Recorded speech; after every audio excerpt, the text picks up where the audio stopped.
তো ছোলার ডাল বানানোর জন্য আমি কিন্তু এখানে সবার প্রথমে কিছুটা ছোলার ডাল 2 ঘন্টা আগে ভিজিয়ে রেখেছিলাম। তো 2 ঘন্টা মতো ভেজালেই কিন্তু ছোলার ডালগুলো বেশ ভালো ভিজে যায়।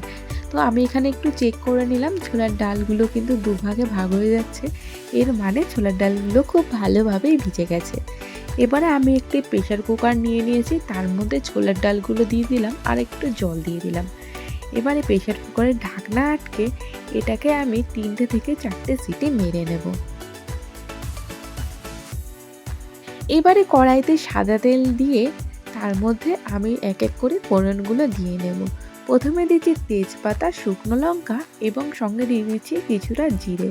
আপনারা চাইলে এখানে সর্ষের তেলও ব্যবহার করতে পারেন।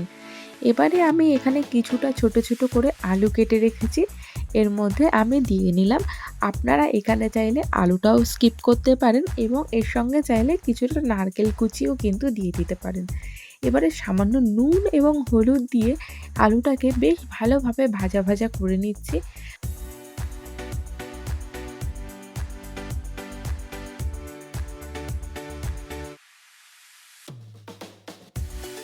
তো একটু ভাজা ভাজা হয়ে গেলে আমি এর মধ্যে দিয়ে নিলাম আদা বাটা এবং সঙ্গে দিয়ে নিচ্ছি কিছুটা পরিমাণে জিরের গুঁড়ো। এবারে এই জিরের গুঁড়ো এবং আদা বাটা দিয়ে আমি খুব ভালোভাবে কিন্তু একটু কষিয়ে নেব, যতক্ষণ না আদার কাঁচা গন্ধটা এর মধ্যে থেকে চলে যাচ্ছে। এবং তারপরে আমি এর মধ্যে একটু অ্যাড করেছিলাম লঙ্কার গুঁড়ো। আপনারা চাইলে এখানে লঙ্কার গুঁড়ো ব্যবহার না করে কাঁচা লঙ্কাও কিন্তু ব্যবহার করতে পারেন। তো লঙ্কার গুঁড়োটা দেওয়ার পরেও কিন্তু আমি আবার একটু নাড়াচাড়া করে নিচ্ছি, যাতে সমস্ত মশলার কাঁচা গন্ধটা এর মধ্যে থেকে চলে যায়। তো মশলা ভালো করে কষানোর পরে আমি এর মধ্যে দিয়ে নিলাম সেদ্ধ করে রাখা ছোলার ডাল। তো ছোলার ডালটা দেওয়ার পরে এই মশলাটার সাথে আমরা কিন্তু ছোলার ডালটাকে একটু নাড়াচাড়া করে নেব, যতক্ষণ না মোটামুটি একটু কষা কষা ভাব হয়ে আসছে ততক্ষণ। আপনারা যদি দেখেন যে ডাল একটু বেশিই সেদ্ধ হয়ে গেছে, সেক্ষেত্রে কিন্তু এই কষানোর কোনো দরকার নেই। আর হ্যাঁ, আমি পরে একটু জল অ্যাড করেছিলাম, ভিডিওটা আর নেওয়া হয়নি। এবারে এর মধ্যে দিয়ে নিলাম স্বাদ মতো নুন এবং চিনি। ছোলার ডাল কিন্তু একটু মিষ্টি মিষ্টিই ভালো লাগে, ওই কারণে এখানে কিন্তু আমি চিনির পরিমাণটা একটু বেশিই দিয়েছি। এবারে এবং নুন আর চিনিটা এর মধ্যে আমি খুব ভালোভাবে মিশিয়ে নিচ্ছি।